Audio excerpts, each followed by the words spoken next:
Yeah. Well, so we haven't done this much. You're our second go around here. So I'm actually thankful that this interaction's happening right now, because I think this is a very real moment. It's kind of like a cops moment, if you will, like on the TV. So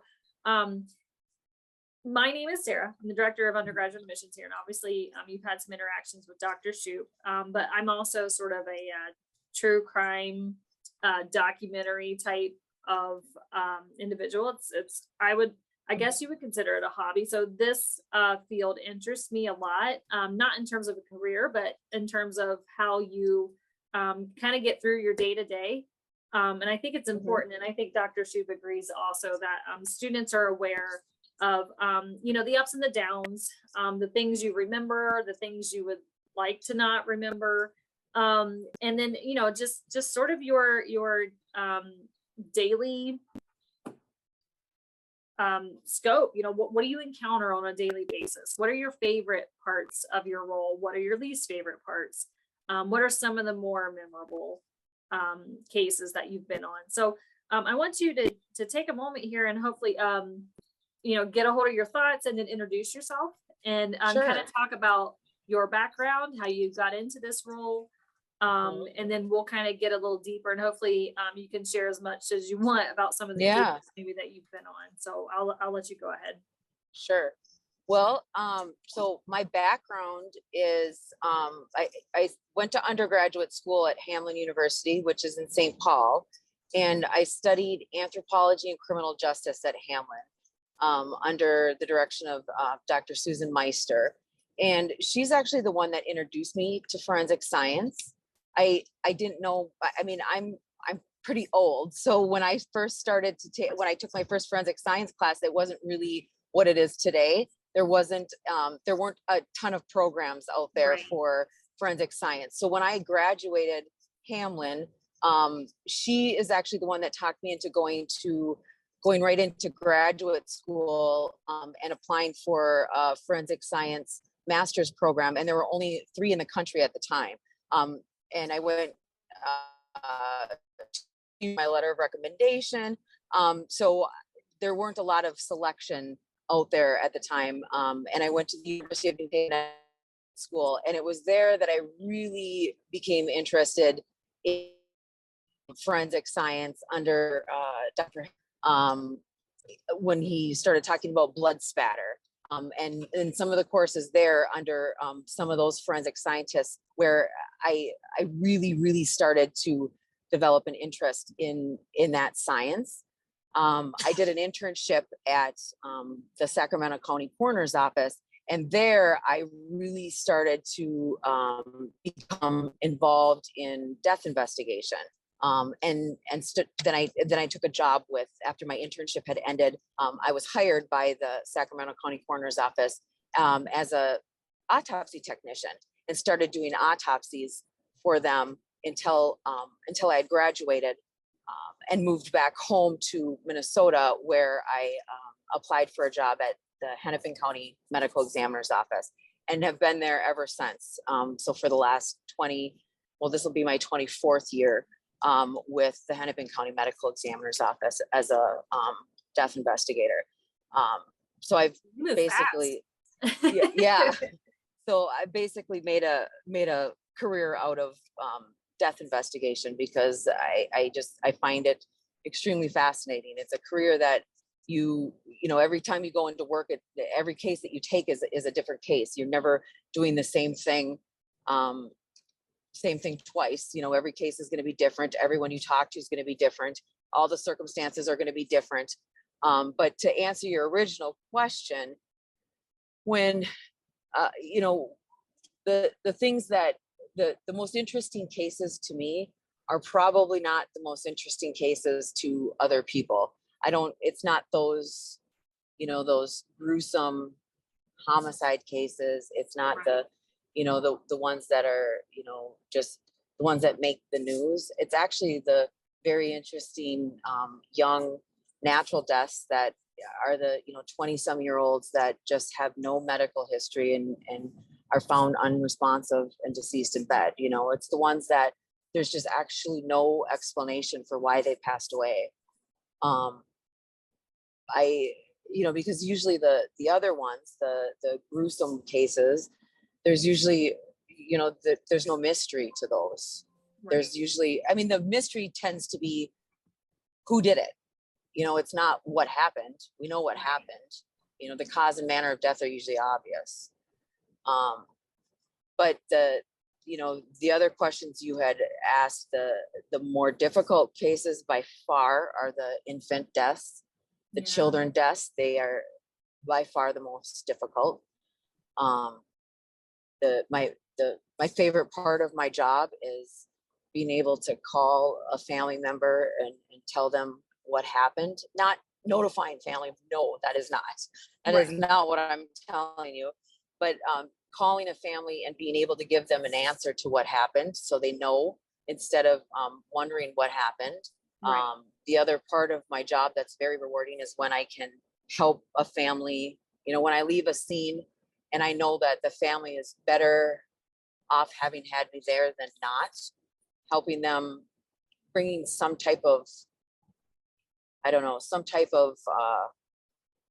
comfort to them. For example, helping, when a family member comes to check on their loved one because they haven't been able to get a hold of them, when I can help, maybe explain to them that, they've actually been deceased for a couple days, not just the last 24 hours. So when you start calling, waiting a couple hours, they would have still been deceased, giving them some comfort knowing that, they couldn't have done anything 3 hours ago. And, so they're not blaming themselves, things like that.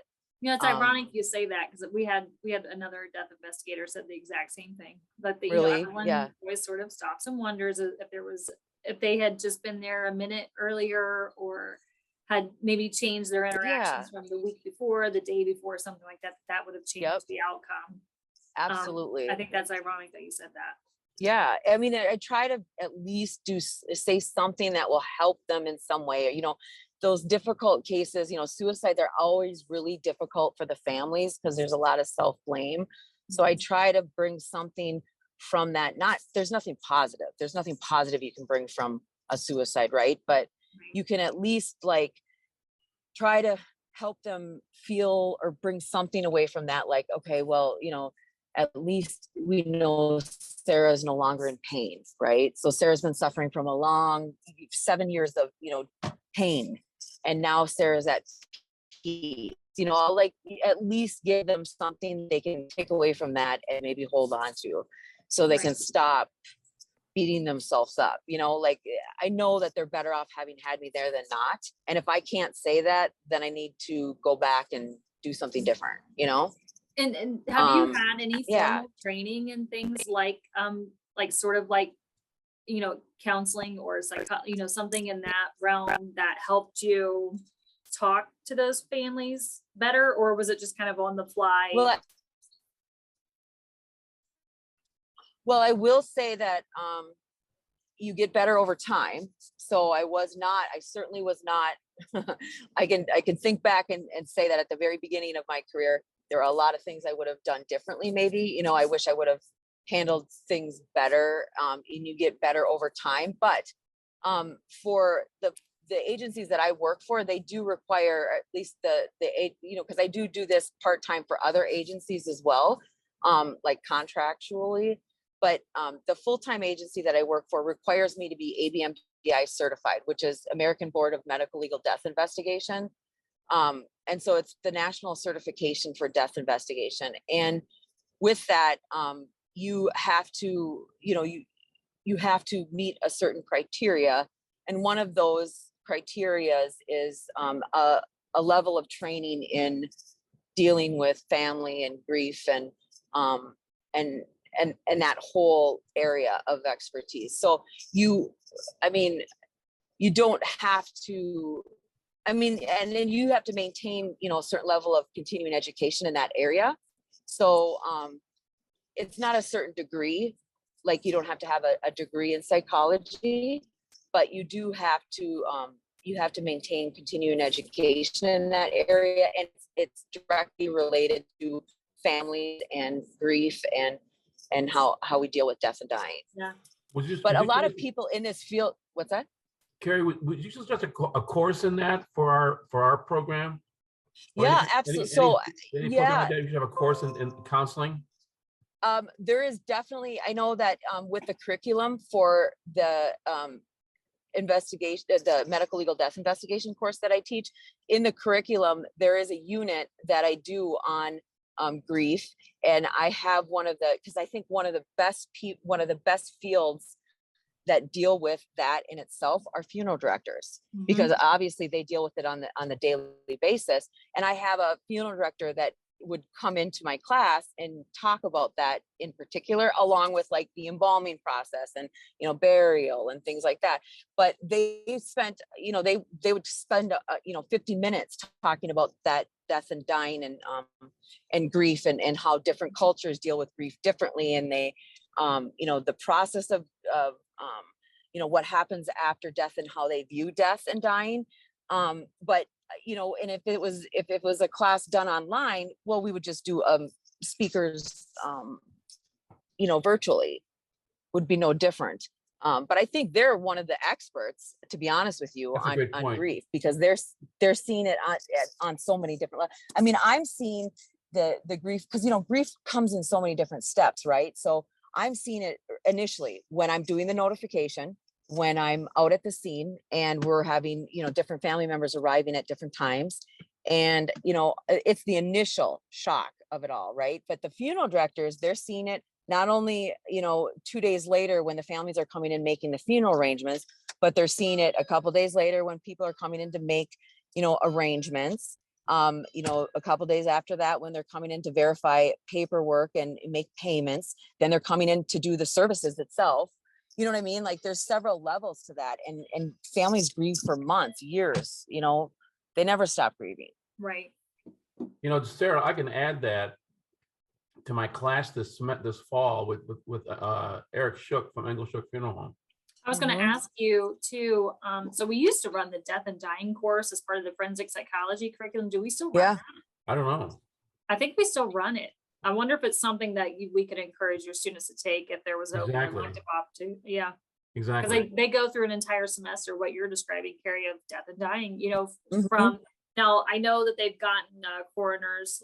I know they have the Franklin County, that's Columbus area coroner, teaching that course when I took it. But they can't. You could fill a whole semester with grief. How different. Especially if you break it down by cultures. I mean, because there's so many different cultural differences in how we grieve. I mean, every scene I go to, just for example, and it's actually fascinating when you look at it. Like if I go to a Native American death, it is so fascinating to see how the Native American culture grieves. And, the sage that they're burning and all of that, it's super cool. So to even like, if I were to teach a class, or you guys to have a class specifically on death and dying, and you had one of the elders from the Native American community come in and speak on, how they view death and dying and what are some of the steps that they take after someone passes away and the whole burial process, and how, they have a specific timeline. The Muslim community, they have a specific timeline in how fast someone needs to be buried by sundown, after death. And with my office, or with our office, not my office, sorry, that was ridiculous. But with our office, we take into consideration all of those cultural things and we respect those cultural differences, and making sure that we respect that. And, if someone passed away, for example, of a homicide, we take into account those cultural aspects when we are trying to get an autopsy done within a certain period of time, so we can get that individual buried by sundown because they happen to be Muslim and that's their cultural, belief. So, I mean, that's all very important to keep in the picture. And you could, like you said, do a whole semester on all of this. How do you keep up with that? Well, I mean, again, after you've done it for many, many years, it becomes easier. But at the beginning, I mean, it's months and months and months, years of training. So how, for, let's say on the legal aspect, how difficult is it then to get paperwork and things like that process? Like, is there ever a time you have to use interpreters, Absolutely, all the time. translators? Yeah. All the time, because there's a lot of, especially in the cities that I work in, we're pretty diverse, so we have a lot of different languages in our areas. So I'm fortunate to work for a county that has a lot of different county interpreters 24 hours a day. So I would just call the language line and I have them assist, because obviously there's a lot of things that I have to discuss with families within a period of time before an exam starts, because there are certain things that there could be religious objections to. And, we have donation that takes place at our office. So that there's timing constraints with that, organ donation, tissue donation, all those types of things that all has to be, we coordinate all of that with the exam. And so we need an interpreter, because we don't want to do anything without someone understanding what it is that we're doing. Oh, and that was going to be my next question is, so culturally, do they view cause and manner of death differently than They do. So if it says certain criteria there, do they push to make changes to that because of religious beliefs, or? They do. And so an interpreter is necessary to kind of go over that with families. Also, the other thing I'll add is, the other struggle that we sometimes have, which we need interpreters for, is, with our job, and especially in the state that I'm in, we have a hierarchy for next of kin. For example, a legal next of kin in the state of Minnesota is a spouse if you're married. If you're unmarried, it's a child over the age of 18. If you don't have children and you're unmarried, it's a parent. Then it goes down to siblings. We have this whole hierarchy, right? So a lot of times with certain cultures, they believe in common law marriage, right? Or they become married by ceremony, not legally.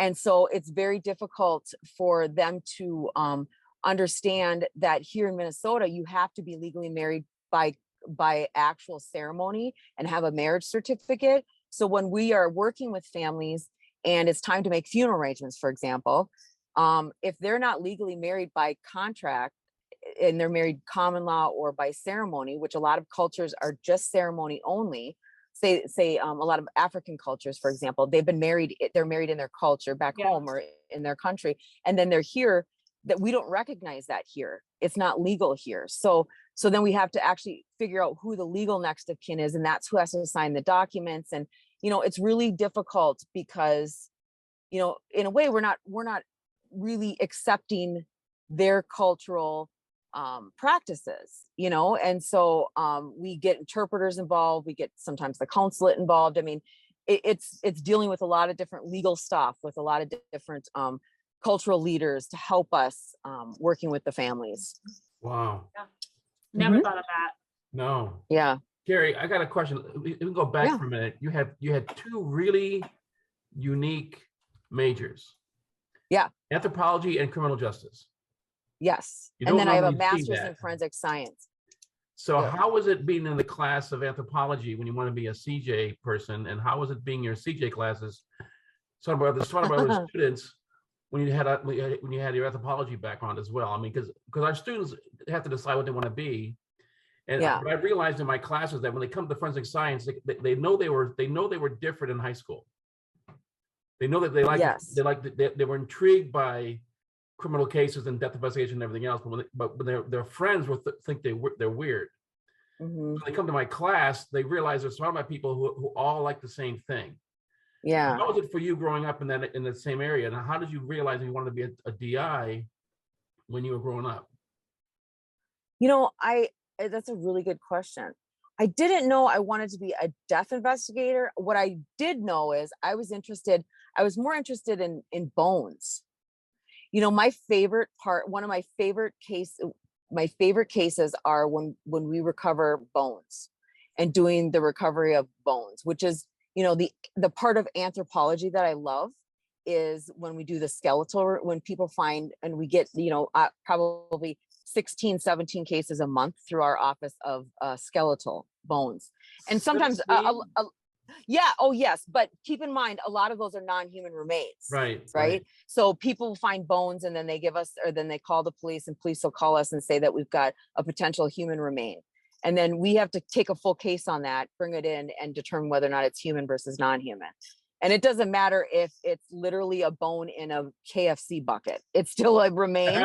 And then we literally have to write a case and determine if it's human versus non-human. So those cases though, where there's actually like a potential for a human remain and we do a full dig, those are fascinating to me. That's the anthropologist in me. But there was definitely a difference in my classmates in my anthropology classes versus my criminal justice classes. Definitely a difference. With that being said, my minor was in sociology, and there was a huge difference in my sociology group too. So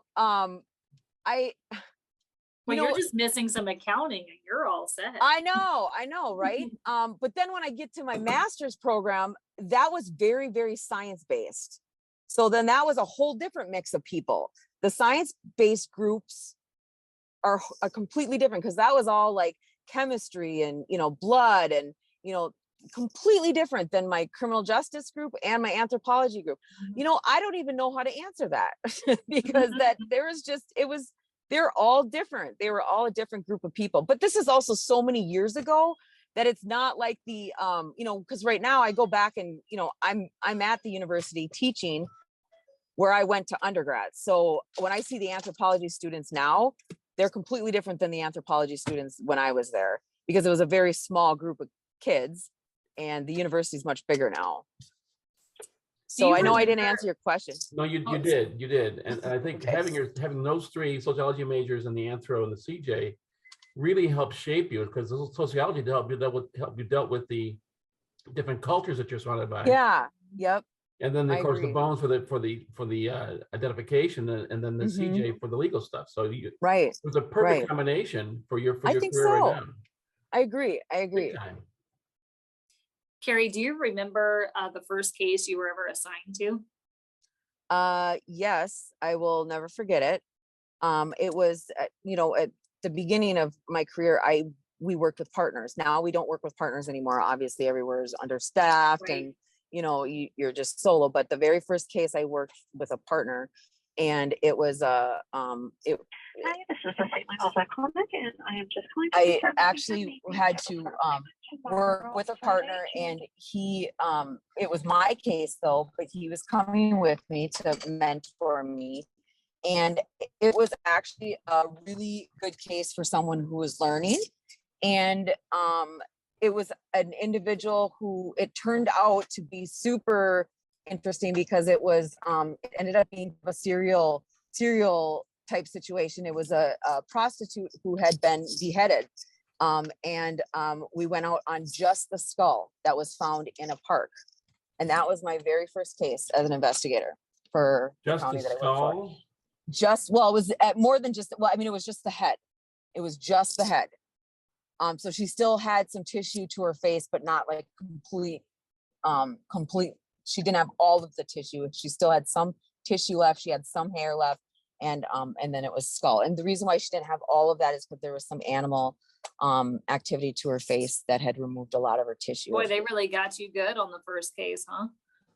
I know. It was amazing. When I took that call, I'm like, oh my God, is this a joke? Like, this can't be my first case. But it was. Yeah. So that was a really interesting. How did they solve it? What did you find from that? Well, like 3 hours later, they found the rest of her body in another park. And then they'd had a string of prostitutes that had been decapitated and thrown in different areas of the city of Minneapolis. And so they had already linked, the other ones together. Carrie. It'll probably bounce back. Okay. Sarah, I was going to have, I've asked her and the coroner Roman from Colorado to be part of the Forensic Science Online. There's your Carrie. Hi. You're back. Okay. Can you hear me? Yeah, Okay. All right. Did you? I have two hear- questions, Carrie, about that case. Can you still hear me okay? Carrie, can you still hear us okay? Yep, I can hear you. Okay. The question I have was, on that case, your first case, Hmm. could you determine that she was beheaded before she was deceased or after? Well, in her case, I mean, normally you can if it's a fresh death, but in her case, we couldn't because she was decomposed. Okay. So there was too much damage done Yeah. to her because of decomposition. Okay. But if she would have been what we would consider a fresh death, like, you know, it had just happened, we would be able to tell that. Yes. Yeah. Okay. What was used to cut off her head? Chainsaw. It was a chainsaw. Oh my. That's Yeah. rough. Yeah. Let So me get was Jeff this- for a minute for that one. Yeah. Was this one of the more bizarre cases, even though it was your first, or do you have even more bizarre cases that you just can't seem to forget? No, I mean, more of the cases that I just can't forget are usually the children Yeah. cases. For whatever reason, those are just more difficult. Yeah. No, I Yeah. I couldn't imagine showing up to work the next day, seeing that on the list of things to go check, you know. Yeah. So another question I was going to ask, are there any Jane or John Does out there that you're still sort of wondering about? So like cold cases that you've submitted reports and things like that for that just you can't get out of your mind. We have only one in our office that we've had for 4 years that we're still trying to identify. Everybody else has been identified through our office. But they're very close to, they think they know who the person in our office is. They're just waiting for the DNA test to come back. Nice. And that's just been recently that they Yeah. figured out who they think it is. That's fantastic. Yeah. But that's with the help of a lot of agencies and working through the national unidentified databases and constantly checking them. And yeah. What are some of your high profile cases that you can remember? What is the what? Some of your high profile cases you can remember? That would be the Mr. George Floyd. Oh, yeah. Wow. Yep. That's high profile. Yeah.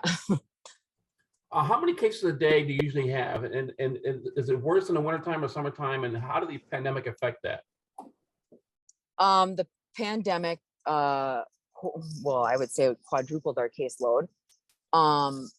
The busiest time I would say is definitely the summer because, well, I'm in the state of Minnesota and we have, well, more than 10,000 lakes, but the summertime you have more people who are like out on the water, boating, things like that. And we have more accidents, water accidents.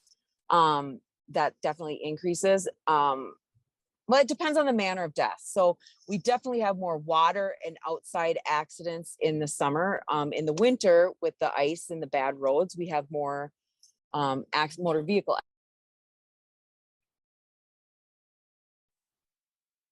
Or around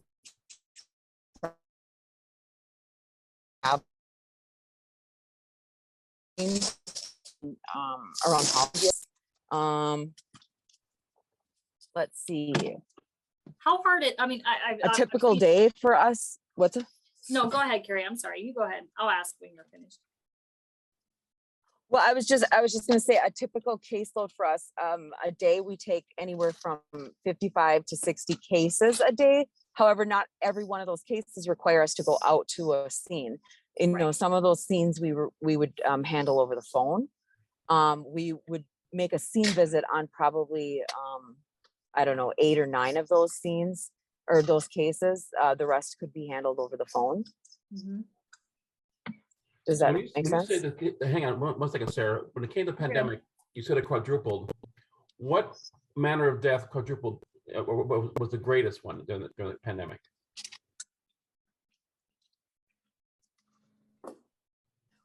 So natural, of course, but because the pandemic cases were natural, but see what increased was the fact that so in the state of Minnesota, a death is reportable to the medical examiner if the death occurs at home. And so during the pandemic, because a lot of hospitals cracked down on you couldn't have visitors when you were in the hospital. People stopped wanting to go to the hospital when they were sick, because if they ended up having to stay at the hospital, they couldn't have visitors, and nobody wanted to be at the hospital for a Right. period of time. If they were, without having their families, because that meant that they may die at the hospital, not having family with them, And so a lot of times people were not going to the doctor when they were sick. They were not going to the hospital when they were sick. So we were having more home deaths. Wow. And then also any death in an emergency room, any death in an operating room by jurisdiction is reportable to the medical examiner. That increased, people dying in the emergency room, or again, people dying at home. That increased our numbers significantly. Wow. So we were having to, have more deaths reported to us from home because people were just not going to the doctor. Plus, people weren't wanting to go to a hospital or a doctor to get sick because there are all these people that were there sick with COVID. Right. Makes sense? It makes total sense. Mhm. Wow. So I have two. One, going back to your discovery of a water death, or a body found in water. Mhm. Obviously, having seen some documentaries, water can affect your ability to retrieve certain information, to use fingerprints, Yeah. fluids, things like that. It's unique because obviously some states don't have probably nearly as many water deaths. Yeah. So how difficult is it then to retrieve evidence? What are some of the things that you're looking for, or some things that you notice that completely sort of ruin your chances of retrieving of any kind of evidence that you can then submit in your report? Well, those water deaths are usually difficult depending on how long they've been in the water, because depending on how the person got in the water, if it's a witness situation, like someone witnessed them fall out of a boat, or someone, and then it's like a recovery thing where people have been looking for them or they were swimming and they witnessed them go under. Right. Or they were known to be swimming and then they couldn't see them anymore and they went under. That type of situation is one thing. But a lot of times because we have a lot of bridges, especially like in the downtown Minneapolis area, a lot of our bridges do have cameras, so that helps. But we have a lot of bridges, and we'll have a situation where we get a body that's recovered downtown. This is like at least once a month. We'll get a body that's recovered downtown in the Mississippi River. Now, we don't know, did that body float in from St. Paul, which is a different jurisdiction, or from somewhere else, or was this someone who went in Minneapolis? It doesn't matter, to be honest with you, because as far as the death is concerned, it's the place of death. It's where the body is recovered that has jurisdiction.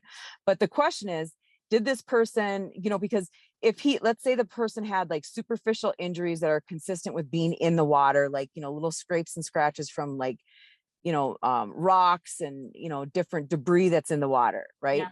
The question is, and so let's say that the cause of death is a drowning. What is the manner of death? Did this person jump off of a bridge and take their own life? Did this person lose their balance and fall off of a bridge? Was this person pushed off of a bridge? You're dealing with 3 different manners of death there. So oftentimes when you just find someone in the water with these superficial injuries from being in the water, and maybe there's evidence of a drowning, the manner of death becomes very questionable unless someone witnessed someone jump, or witnessed someone push someone, or witness someone fall. That's what becomes difficult.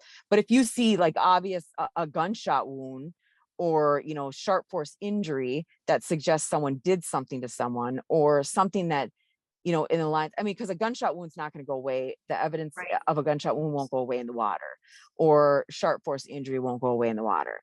But there's some fish activity that will be, some fish activity from the river that sometimes can show you, it can look awfully similar to sharp force injury.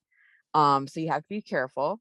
but there's some things that won't go away. But the other thing that becomes difficult for us is the identification, because of the changes that take place, and it takes place fast because of how dirty the river is, or lakes are dirty too, depending on which lake you're talking about. So it gets worse as soon as the body comes out of the river or the lake, really fast. It happens within hours, minutes, to be honest with you. I can take someone out of the water, and by the time I get back to the office, they'll change significantly. And so, for example, if there's like a recovery situation taking place where you have family and friends down looking for someone who was witnessed to go under because they were swimming or whatever the case may be, and they've been looking for this person for a couple days, and I have family that's down at the water, at the shore, I will sometimes have them do a little viewing or little spend some time with the individual right then and there, because I know that they won't have another opportunity, because that individual is going to change significantly soon after, because of the bacteria in the water, everything that's going to happen chemically to that body by the time they see that individual again. So we end up having to do a lot of times scientific identification on the individual, to try to ID them, and that ends up being like dental x-rays, things like that, because their fingerprints are ruined. We can't do tattoos, depending on how long they've been in there, are either the tattoos are not unique enough, or the tattoos you have lost them because of the changes, decomposition, things like that. Does it also depend seasonally, like if the water is colder, Yep. warmer? Yep. Yeah. So in the winter, you can preserve someone because they freeze, the water freezes, depending on how if they're on top or how low they are in the water. I mean, things like that. Yes, absolutely. Yep. Summertime, they'll just cook. I mean, it's awful. So that's a whole chapter. Oh, go ahead, on that. Dr. Shupp. Yes. No, that's a whole chapter. Because I do decomp over a day, over a class period, but I should break it up into decomp in different environments. Yes. And then different water. I mean, you've got salt water, you've got fresh water, you've got, there's just so many differences. Then you got different bug activity, you've got, the flies, the maggots, then you've got like different types of fish. I mean, it's just huge difference. Yes, it's crazy. Sarah, thanks for picking that up, because I never thought about that, about having different constituencies have different environments. Mm-hmm. You're not going to have too many water deaths in Arizona. No, right. Yeah. Yeah. They would probably want that manner of, exactly. Yeah. Wow. I could do a whole class on that, just on Mm-hmm. water. So I had when you brought up that, and we don't have to go into great detail about the George Floyd case. When you encounter something like that maybe you personally have like conflicting emotions about, do you feel that it affects the work that you're doing, or do you just stay focused, stay professional, and stay out of the media, and focus on things that need done? Or do you find it hard to sort of deflect some of that noise when you're trying to get your report straight? Well, normally, thankfully in that situation, and in most situations that take place, your report is done right away. So, and then all of the media and everything that took place with that case in particular happened right away after, but the report was already done. Okay. So that was fortunate. And then it was, and in most cases, we do a really good job focusing on just, what it is we do in our job. But that became very difficult because there's a lot of safety concerns for our office and our staff. So we actually had to relocate all of the decedents at our office. Did you have pressure from like law enforcement as well? Did you get? No. Okay. No, because we're so removed from law enforcement. We're just a completely separate entity. but we had to relocate, and then for quite some time, and then eventually came back to our office. But um, um, it was, I mean, that by far, that was just a different situation altogether, not like Yeah. any other case we had ever worked on. So I can't really compare it to anything else. Yeah, no, I mean, it was difficult to, I mean, some days it was difficult to come to work, to be honest Yeah. with you, because of how we had to come to work and some of the situations. But overall, I mean, we're a very professional agency Yeah. and stay focused on our job and what our role and responsibility is. And we're not affiliated with law enforcement. So, do you think that just the professional aspect of your job is what brings you in every morning to get there, or are there other things that you feel Yeah. that when you get up, you're Yep. like, let's go, you know, like Yep. what are some of the things that drive you when you get in, when you The families, get ready to I go? think it's the families. I just, like I said before, I know that the families that I work with are better off having had me there than not. I just know that, Mhm. because the day that doesn't happen anymore is the day that I need to be done. Yeah. So you said that you work in the area that you grew up in. Is this accurate? Yeah, that's one of the counties that I contract for. Yeah. Yes, that's not the full-time job I had. That's one of the contracted counties. Yeah, Have you ever had a case then where you knew someone personally that you had to call often. on?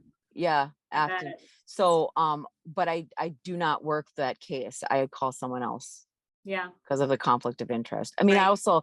I work the county that I went to college. So Yeah. I there's names that become familiar to me. Mhm. Yep. Mhm. Carrie, we mentioned before about this, but the mental health aspect of your occupation, Mhm. what steps do you do to make sure that you keep your mental health state in a positive way? And what advice can you give to other students who are thinking about coming into this field?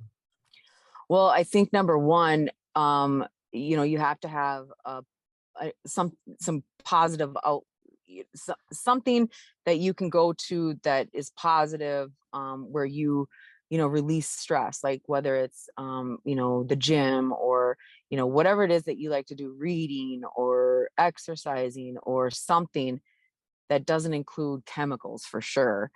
Because there's a lot of people like that are in, whether it's law enforcement or whatever the case may be, where they turn to something maybe negative. And that's not a good idea. Even if you feel like you have things under control, I wouldn't suggest, like going out for a beer, things like that. I wouldn't suggest something like that, but definitely having something positive that you can do. That's been helpful for me. But then also having a good group of friends that are actually in, I know you should have friends outside of your work unit, but you should have both a work unit set of friends and a friend group outside of work. And the reason I say that is because the work unit friends, you need to have a group that you can actually converse with to, basically decompress regarding what you were just dealing with. Because you've got to have this group where you can talk about things, where you're not violating any rules or HIPAA or anything like that. And you can talk about the cases, right? Because there's some details that you might need to talk to someone about, and there's not a lot you can share, because these are cases that you can't talk about details, but you can with your work group because they have access to the same information. However, you want to have a group of people that you can hang out with, talk with, have fun with, that are not work people, that you can just not talk about work. You don't want to just have friends that are work friends, because I feel like that is unhealthy as well. And I think you need to find a balance between the two. I try to leave work as much as possible, work at work, and come home. And I try to have a rule where I'm not talking so much about work. My significant other is a cop. And so we try to not, I'm like, okay, there's time where we talk about work, and then there's time where we don't. So we can try to, because, I don't want the kids hearing so much of, anything, so they don't think like the whole world is just evil and, crazy. but yet it's realistic that Yeah. these types of things happen. But you want to have a good balance between the two. But I can't come home every day and think everybody's going to be choking on hot dogs and I got to cut, my 16-year-old's food up to little tiny pieces. I've got to be realistic, Right. but yet, know that things happen and, not everybody's crazy. When you arrive to a scene, where does your headspace go? Do you go automatically to let's get the story going, or do you just sort of robotically start doing the procedural things? 'Cause you Well, said when you mentioned like you like bones and the anthropology stuff, so I'm thinking like if you were on a bone scene that you were like, "Ooh, cool," like I yeah, can yeah. check this out, or is it more you get into the procedural part first and then you start to create the images in your head outside of that, what could have happened? Yeah. So the way I was trained is you treat every scene the same every time so you don't forget anything.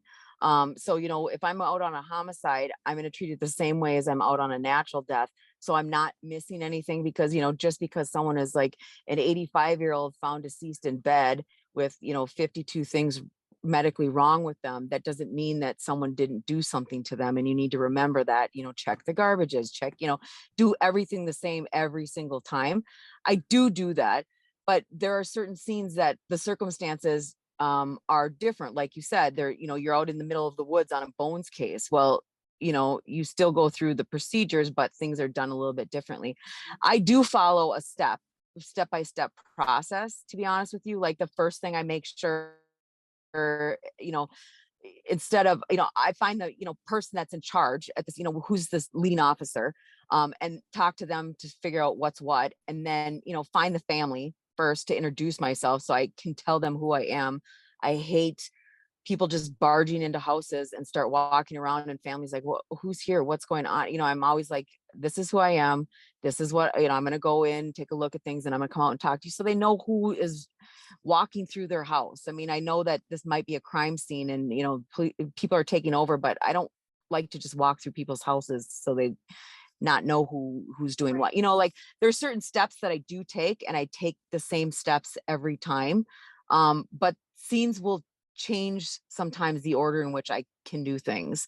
But I'm kind of a very step-by-step person, and I like to do things in the same order so I don't forget So things. when you mentioned being out in the woods, so like if you're in like an uninhabited area, Mhm. what is the typical like perimeter that you build to surround that scene that you feel allows you to collect the most evidence? Sure. It's large, and then you go down and you narrow it down to a very small area. Sometimes that can be huge as far as bones are concerned, because if you do have like a human remains, you've got it and it's out in an uninhabited area, you've got animals that have just scattered those bones everywhere. If it's a shallow grave type situation, that can be a huge scene parameter, huge. So What's it the all farthest, depends. like if you had a body that was broken apart either? Well, Really? actually, no, not that long ago. Cities, we had someone who thought it would be just really funny to put different body parts in different cities. It was just awful, and just different jurisdictions. Yeah. I mean, That's to a be honest, mess. so that was like the furthest. That was ridiculous. Yeah. But as far as like bones are concerned, we had, I would say, three city blocks, but in the middle of the woods, so it wasn't like in the middle of the city, but three city blocks, which is huge when it comes to digging and things like that. But yeah. Wow. Mm-hmm. I mean, and the fact is you don't know where the other ones are at, so you have to keep searching. Absolutely. I mean, we're talking weeks. It took weeks to complete this. Because you're trying to, also put together a puzzle, a human body, to make sure you have, and there's a lot of bones. There's a lot of bones with the human body, and then you got to make sure you don't have more than one human body, Exactly. So do you ever go home and tell your kids, guess where you're never going? You're never going to this area ever. Yeah. Because I don't want you pulling something out here. Yep. Or you're never going to this bar when you're old enough and in college, or you're never going to college. No, I'm just kidding. Right. Just kidding. No. You're never going to a party. You're never, no, I'm just kidding.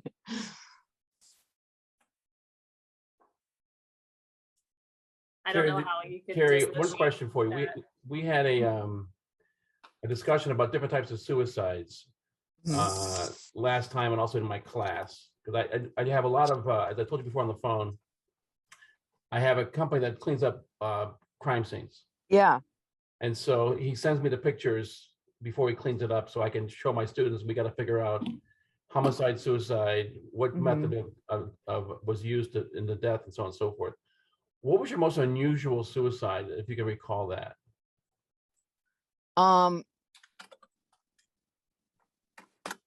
Let's see.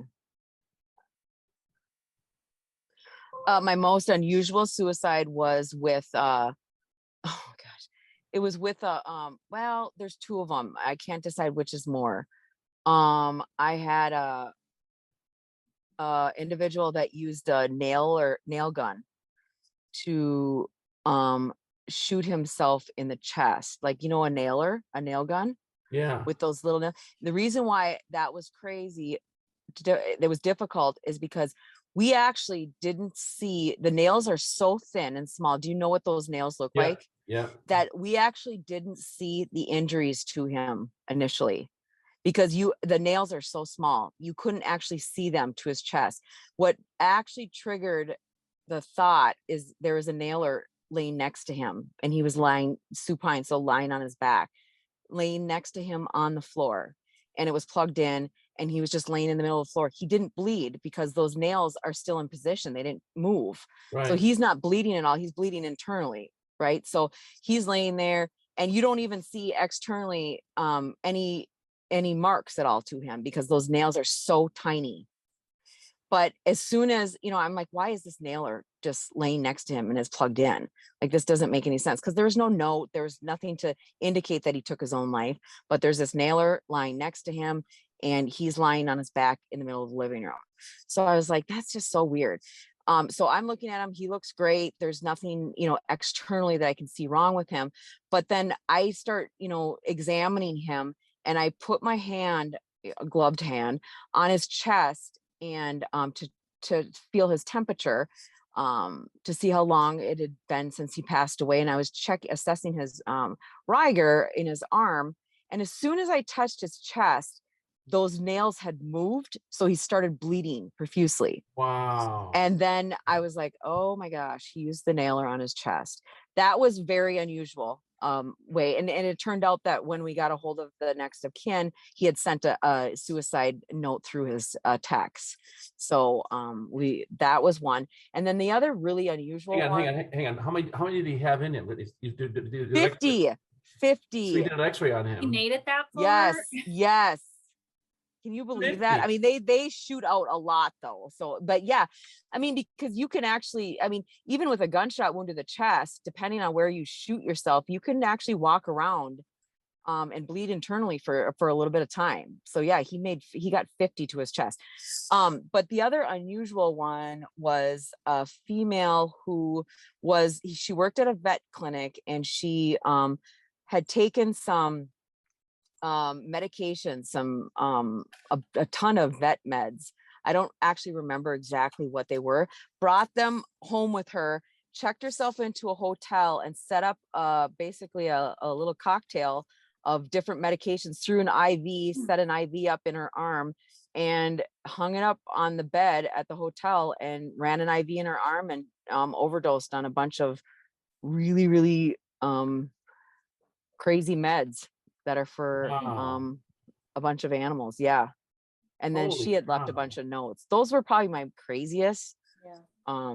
Or unusual, not crazy. There's a bunch of crazy ones, but these were kind of unusual, which you don't see every day. Right. And I asked that question because some of the crime scenes that my people see are highly unusual when it comes to trying to kill yourself. And so to me, you would think you try to think the less painful way out. Yeah. You're trying to kill yourself. That's my thought process, you know? Yeah. And so the one guy that I remember from I showed the class from Chicago, I'm from Canton, Ohio, was he was high on meth, and he stabbed himself in the neck 6 or 7 times. Oh God. And that would hurt. I talked to the coroner about it, and he had to count every one of them. And I said, but how did it last that long? I mean, you had that many, and I have the photos from my students. I have the photos from that. I said, how do you last that long to do that much effort? Mhm. But you have to, and after the 10th one, you're in some kind of pain. I know you're on meth and everything, but after the 10th one, it's got to be kind of tough to keep doing it. But he kept doing it for 6 times more than that. Yeah. Amazing to me. Yeah. That's I mean, the meth would help with that, but I don't know. That's Then he had like, and it's just in your unbelievable. neck only. So it's not like it's all of your body. You know what I mean? Yeah. Those are always unbelievable to me. The neck slashings, and then the wrists when they get deep enough into the wrist, because you have to go super deep in order to actually take your own life with a wrist slash. And that has to hurt horribly. It was, and it was to me. If you want me, I'll send you the email, the pictures of that if you want to see it. Yeah. Because that just would be to be able to count them Yeah. was a challenge in itself. Yeah. Oh So, gosh. Sarah, that was from Canton, Ohio. Wow. Yeah. How many times in your decades now of work have you changed a cause of death? Well, I personally, it's the medical examiner, the doctors that do the death certificate signing for the Gotcha. manner and cause Yep. of death. And I, to be honest with you, can't remember a time Haven't when they seen one? changed it. No. Well, you Uh-uh. brought up like when we were talking about the suicide cases, some of those Oh, are kind of right. wild, and it's like, was it Oh, ever like an initially like undetermined. homicide, and they're like, no, this Right. wasn't. No, I can't remember a time where they've actually changed it. Something like that where because the thing is on a case like that, it'll be not signed out for quite some time, and they'll wait until we've really exhausted all of our resources Yeah. to try to determine the manner of death. And once we've exhausted all of our resources, they will then sign it out as an undetermined manner of death. Yeah. They won't just slap a manner of death on there. Actually, I can remember, I don't remember the name and I don't remember what year it was, but there was a case that was signed out as an undetermined manner of death. And then many years later, it sounds like there was someone in prison that had confessed to a homicide. And so then they went back and actually changed the manner of death to a homicide. Yeah. And I think in that case, they were leaning towards a homicide, but there was not I mean, they just didn't have enough to lean, there was no more compelling information to go homicide than an accident Right. or a suicide. I guess I can't remember exactly what the circumstances were, but now that you mentioned that, there was something I remember several years ago where they did sign it out as an undetermined because they just didn't have enough to say homicide. And then there Yeah. ended up being some type of like a jailhouse confession or something. And then they ended up changing the manner of death, I believe, after like a court proceeding or something. I'm not sure. Yeah. I know it's hard to get those. So I didn't know if your office experienced any. I know that it doesn't happen often. Right. Yeah. Carrie, we don't want to keep you. And Sarah, I don't know if you have any more questions lined up, but I don't want to keep Carrie. This just came from a case. Oh, that's okay. No, I really appreciate your time. Yeah, and, of course. I think this is going to continue, that every interview we do is going to be completely different, but similar themes. And I can tell you that your feelings are shared with others in some ways. And interesting to hear some of your experience and with some of these cases that you've been on. Mm-hmm. We didn't get quite as detailed in like things like the actual event of the death investigation. So I'm glad you shared a lot of that, because I think that's a lot of just information that I think is helpful for students to understand. Because, the anxiety is similar to when Dr. Shupp takes his students to, an autopsy or something like that, is all that anxiety is building up to that moment. And then usually once you get to that moment and you go into game mode, that's when the anxiety goes away, and the go time happens. So I like that you were kind of reinforcing that too, that it's not once you get through that once you open that door is when that anxiety sort of goes away. So Yeah. that's just what it seemed like that you were mentioning to me. So I know I really appreciate your time today. Like I said, this is stuff that I just enjoy listening about, hearing about, reading about. And I think it's a very honorable thing that